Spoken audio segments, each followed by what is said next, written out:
70-80 ہزار کی لیڈ سے جیت رہے تھے.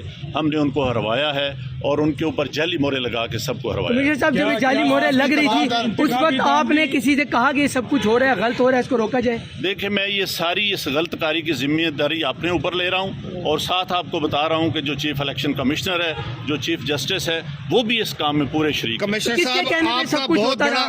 یہ اتنا سب کچھ ہوا آخر کس کے کہنے پہ ہوتا رہا؟ آپ کیوں پریشر میں تھے؟ کس نے ایسا کیا؟ میرے اوپر کوئی دباؤ نہیں ہے.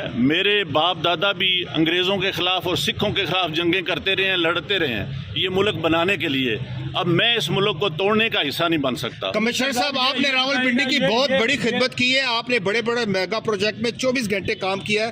یہ بتائیے گا کہ آپ کو کمشنر چیف الیکشن کمیشن دباؤ میں لا رہا تھا کہ یہ کریں سارے کام، لوگ جیتوں کو آپ نے ہرایا، آپ کو نیند کیسے آتی رہی؟ کس طرح آپ کا ضمیر جاگ گیا؟ دیکھیں، میں نے راولپنڈی کے لیے 14-16 گھنٹے کام کیا.